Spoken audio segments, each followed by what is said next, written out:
Fala pessoal, sejam bem-vindos ao canal Monge Preparado. Pessoal, hoje eu trago para vocês uma história muito legal, muito completa aí, que demorou um tempo para eu fazer todo o levantamento. Tive a ajuda de algumas pessoas e vou falar para vocês um pouco sobre por que que essa faca, essa Embel é desse jeito e essa aqui é desse jeito, sendo as duas originais e sendo uma característica que a Embel solicitou que fosse dessa forma. Você conseguiu ver a diferença? Então, pessoal, antes de mais nada, dá o like no canal, fortalece, se inscreve e vamos em frente, porque esse vídeo está prometendo muita informação legal. Bom, pessoal, vocês já sabem, essa faca aqui foi uma herança do meu tio que faleceu. Tem um vídeo aí onde eu trago onde eu tento restaurar ela, então tem aí a restauração dela. E essa faca aqui é de um grande amigo da família, comprou aí próximo à década de 80, usou ela em várias situações e várias operações aí na Amazônia. E quando ele assistiu esse vídeo meu, ele falou: ué, mas estranho, a minha faca da Embel não tem essa cava igual a sua. Opa! Ou seja, essa cava aqui, que é exatamente um diferencial dela para MK2 brasileira, porque a Ka-Bar americana, né, a faca que deu origem, que foi a ideia, a matriz, a mãe dessa faca brasileira, fabricada pela Embel no Brasil, em Itajubá, ela tem a característica de vir sem essa marcação. E essa aqui, a título de curiosidade, né, mas essa aqui também tem aqui a guarda solta, porque esse cabo, ele é de couro. Então você imagina o cabo de couro na Amazônia, na lida ali, molha, seca, absorve, volta e etc. E tem essa falha aqui que eu achava que poderia ser algo da minha, mas quando eu peguei a dele eu falei, opa, igualzinho. Aqui é uma curiosidade, isso aqui é um material de paraquedas, né, de velame, é o paracordezinho que fica no paraquedas dos paraquedistas, né? Então ele colocou aqui na bainha da faca dele e dando sequência. Ele me ligou e falou, poxa, estranho, a minha não tem essa cava. E aí foi exatamente na sequência do vídeo que eu tinha acabado de soltar e já veio aquela insegurança de todos nós que fazemos conteúdo, que trazemos informações. Todo mundo quer sério, né? Caramba, será que eu disseminei uma história errada? Será que eu criei uma mentira aí de forma sem querer? E aí eu realmente entrei numa preocupação grande. Pesquisando, achei a Facas Militares EDC, entrei em contato com eles pelo Instagram, consegui falar com o responsável lá, eles vendem facas, negociam facas antigas, e eles têm muita coisa da Embel. E aí ele falou, cara, eu acredito que o que você tem em mãos é uma Ka-Bar original do exército americano, porque o Brasil não tinha na época réplicas, e as facas, até onde eu sei, tem essa característica, mas eu não posso te dar certeza. Então você vai procurar um cara chamado Irivan, o Instagram dele é Benjamin Bayonet, eu vou deixar aí embaixo, e ele me passou o contato, e eu entrei em contato com ele, que é um cara fera, um cara entendido aí, conhecedor. E eu perguntei a ele, pedi para ele assistir o vídeo para ver se eu tinha falado alguma besteira, e ele falou, não, monge, você pode ficar tranquilo, seu vídeo ficou muito bom, essa é uma característica dessas facas. Eu falei, poxa, mas por que o exército brasileiro teria facas com essa diferença? E ele me trouxe uma ideia, que obviamente não foi criação dele, ele pesquisando também em grupos de militaria, em grupos de colecionadores e conversando com oficiais da reserva, oficiais aí que já não atuam mais nas Forças Armadas. Ele recebeu informação, e eu pesquisando também encontrei, de que essas facas teriam sido encomendadas dessa forma pela Embel, porque se o combatente brasileiro, em uma missão de forças especiais, de comandos, de infiltração, de espionagem, algum tipo de processo ali de,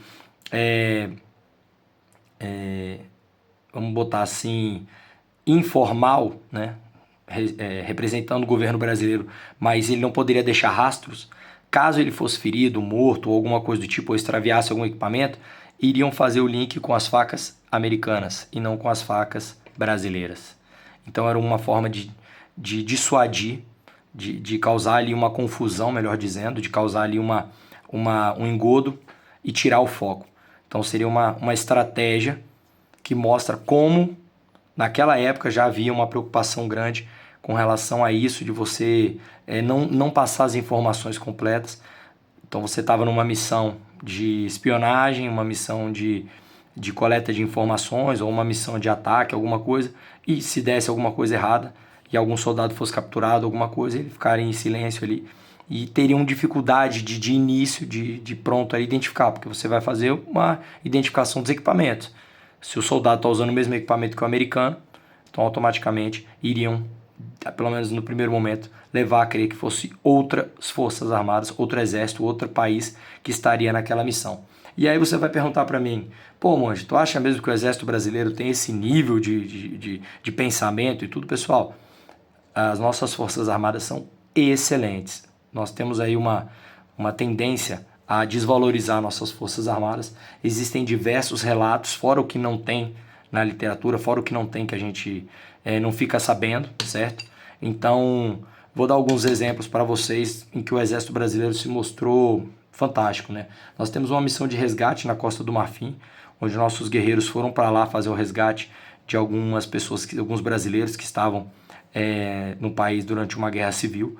E ao fazer esse resgate, esse grupamento que teve uma missão fantástica de prontidão, de estar em pronto emprego rapidamente, foram até lá, resgataram os brasileiros, trouxeram de volta, onde a bandeira do Brasil teve um papel muito forte numa coisa chamada soft power, que é aquela coisa de você, a força do Brasil sem precisar lutar, né? A gente vendeu uma imagem de um país querido, um país bacana e tudo, culturalmente falando, e eles tiveram que permanecer mais 30, 40 dias lá na Costa do Marfim, dando segurança, montando infraestrutura. Então, quer dizer, fantástico. Nós temos a Operação Arcanjo no Complexo do Alemão, onde as Forças Armadas fizeram um trabalho primoroso, onde a gente viu ali que realmente não foi dado continuidade, mas foi um trabalho de primeira linha.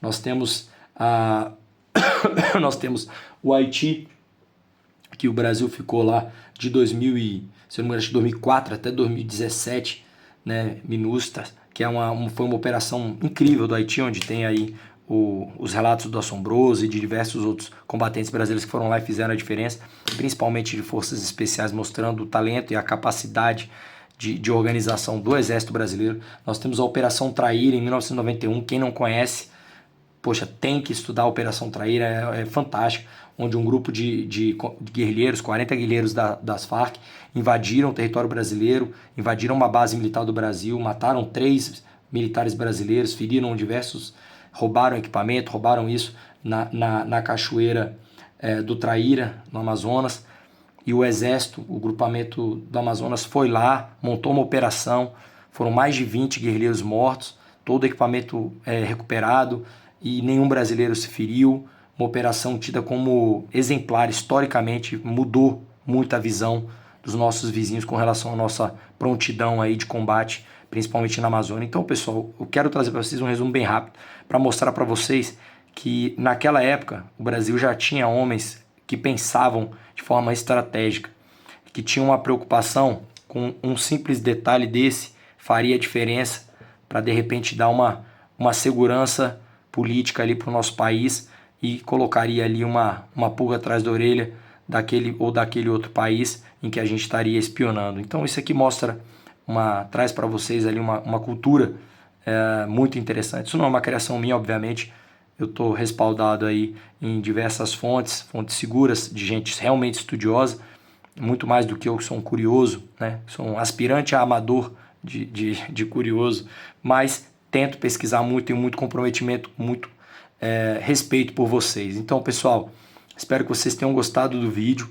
É um vídeo que, poxa, me deixou muito emocionado de ter uma ferramenta com essa bagagem histórica, valorizou ainda mais essa peça para mim, né? Porque é uma peça que é de família e uma peça que traz essa bagagem histórica, uma prova viva aí de uma preocupação da nossa nação a níveis que nós, mortais aqui, pessoas que não somos desse meio, não imaginamos. E aí quando a gente vê esse tipo de coisa, a gente fala, caramba, que bacana, é bom saber que tem gente pensando de forma macro aí, nos detalhes, nos mínimos detalhes. Beleza, pessoal? Se inscreve no canal se você gostou dessa história, se inscreve. Se você tem uma história, conhecendo a história do nosso país, valorizando, coloca aí nos comentários também, porque eu acho que todos os países têm defeito e a gente tem que começar a mirar nas nossas qualidades, valorizar a nossa nação. Agora eu vou dar uma passada rápida nessa Embel do meu amigo e peço desculpa mais uma vez pela minha voz, estou me recuperando de uma gripe fortíssima. Aqui vocês conseguem perceber o cabo dele muito bem manutenido, ele é muito cuidadoso. Aqui está com óleo de máquina na lâmina, por isso ela está com essa aparência escura. Percebe alguns dentinhos aqui na lâmina, ó. A lâmina realmente muito utilizada. E é isso, uma lâmina muito bonita. A bainha idêntica, uma pequena diferença para falar a verdade, só mesmo nesses dois clipes aqui, que é um pouquinho diferente um do outro, mas é a mesma faca, único exclusivamente com esse detalhe. Então, isso é muito legal, pessoal. É a história. Vocês que curtem esse tipo de conteúdo, se inscreve no canal. A gente está tentando trazer o máximo de conteúdo bacana, trazendo novidades. E eu estou aprendendo muito com vocês. Então, eu peço que vocês coloquem alguma coisa nos comentários. Se puder, hype o vídeo, porque nos ajuda. E a gente precisa ter mais conteúdos desse tipo. Conteúdo que, de alguma forma, agregam, principalmente para nós que gostamos desse tipo de coisa. Então, pessoal, peço mais uma vez o like. E lembre-se, sempre forte.